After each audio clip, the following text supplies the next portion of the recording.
আসসালামু আলাইকুম, welcome to my channel Parvez kitchen. Parvez কিচেনে আপনাদেরকে অনেক অনেক অভিনন্দন। আশা করি আপনারা সবাই ভালো আছেন। আলহামদুলিল্লাহ, আমিও ভালো আছি। আজকে আমি নিয়ে চলে এসেছি আবারও একটা নতুন রেসিপি আপনাদের সঙ্গে শেয়ার করার জন্যে। আর আজকে যে রেসিপিটা আমি শেয়ার করব সেটা হচ্ছে ব্রেকফাস্ট রেসিপি। বাড়িতে থাকা জাস্ট কয়েকটা উপকরণ দিয়ে আজকে আমি রেসিপি আপনাদেরকে তৈরি করে দেখাবো, এবং খেতেও কিন্তু অত্যন্ত সুন্দর। আপনারা চাইলে পারে কিন্তু এইভাবে বাড়িতে তৈরি করে নিতে পারেন। তাহলে বন্ধুরা, কিভাবে আজকে আমার রেসিপি তৈরি করলাম সেটা কিন্তু প্রথম থেকে শেষ অবধি আমার সাথে থাকুন আর দেখে নিন স্টেপ বাই স্টেপ কীভাবে আজকে আমার রেসিপি তৈরি করলাম। প্রথমেই আমি একটা পাত্রে নিয়ে নিয়েছি 3 কাপ আতপ চালের গুঁড়ো। এখানে আমি পানি দিয়ে দেবো এবং পানি দিয়ে আমি এই ব্যাটারটাকে তৈরি করে নেব। পানিটা কিন্তু আমি একসঙ্গে দেবো না, অল্প অল্প পানি দিয়ে ব্যাটারটাকে তৈরি করব। প্রথম অবস্থায় ব্যাটারের ঘনত্ব ঠিক এরকমটি থাকবে যেমনটি আপনারা দেখতে পাচ্ছেন। এখন এখানে আমি দিয়ে দেবো কিছু সবজি। তার জন্যে আমি নিয়ে নিচ্ছি আলু আর গাজর, এটাকে ছোট ছোট করে কেটে নিয়েছিলাম, তারপরে লবণ দিয়ে আমি সেদ্ধ করে নিয়েছি। এখানে দিয়ে দেবো একটা পেঁয়াজ নিয়েছি, ছোট ছোট করে স্লাইস করে কেটে নিয়েছি, এখানে দিয়ে দেবো কয়েকটা কাঁচা লঙ্কা একইভাবে কেটে নিয়েছি, এখানে আমি অ্যাড করে দেবো। দিয়ে দেবো স্বাদ অনুযায়ী লবণ, 1 চামচ দিয়ে দেবো জিরে, আর আমি 1 চামচ দিয়ে দেবো কালো জিরে। সামান্য পরিমাণে এখানে আমি দিয়ে দেবো চিনি।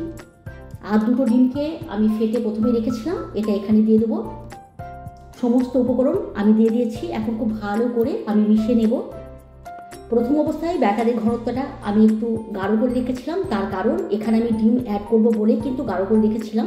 ডিমটা দেওয়ার পরে কিন্তু ব্যাটারটা অনেকটাই পাতলা হয়ে যায়। তার জন্য কিন্তু যখনই আপনারা তৈরি করবেন প্রথম অবস্থায় ব্যাটারটাকে একটু গাঢ় করে রাখবেন। ডিম দিলে অটোমেটিকলি এটা অনেকটাই পাতলা হয়ে যাবে। আর আমি এখানে গাজর আর আলু ইউজ করেছি, আপনারা চাইলে পারে কিন্তু আপনাদের মতো করে যে কোনো সবজি এখানে ইউজ করতে পারেন।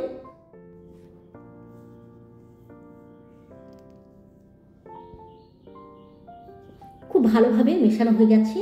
সর্বশেষে আমি দেবো সামান্য পরিমাণে বেকিং সোডা। দেওয়ার পর আমি আবারও খুব ভালো করে মিশিয়ে নেব।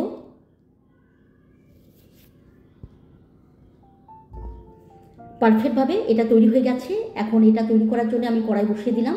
দিয়ে দেবো সামান্য পরিমাণে সাদা তেল। দেওয়ার পর আমি একটু ব্রাশ করে নেব।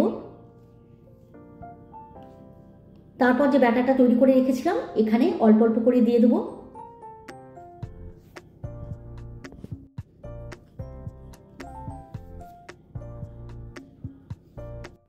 এই রেসিপিটা তৈরি করতে খুব একটা বেশি সময় লাগে না, অল্প সময়ের মধ্যেই কিন্তু তৈরি হয়ে যায়। আর ঘরে থাকা কয়েকটা উপকরণ দিয়েই কিন্তু এটা তৈরি হয়ে যায়।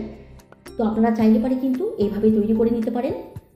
এখন আমি এখানে কি করব, ঢাকনাটা ঢেকে দেব এবং একদম লো ফ্লেমে এটাকে আমি তৈরি করে নেব। আর এটা তৈরি করতে সময় লাগবে মাত্র 3 থেকে 3.5 মিনিট। দেখুন এটা হয়ে গেছে। এখন আমি একটু সামান্য সাদা তেল নিয়ে এটা ব্রাশ করে দিলাম। তারপর আমি একবার উল্টে দেব।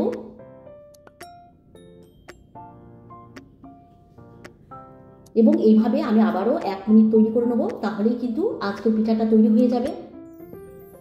এটা তৈরি হয়ে গেছে। এখন আমি তুলে নেব এবং বাকিগুলো একইভাবে আমি তৈরি করে নেব। তাহলে বন্ধুরা, আজকে আমার রেসিপিটা কেমন লাগলো? এগুলো দেখতে কিন্তু অনেকটা চিতল পিঠার মতো, কিন্তু এর স্বাদটা সম্পূর্ণ আলাদা। আপনারা কিন্তু অবশ্যই বাড়িতে একবার হলেও এভাবে তৈরি করবেন। আর কেমন হয়েছে আমাকে কমেন্ট করে জানাবেন। আজকের মতো আসি, আবার অন্য কোনো দিন অন্য কোনো রেসিপির সঙ্গে আপনাদের সঙ্গে সাক্ষাৎ হবে। খোদা হাফেজ।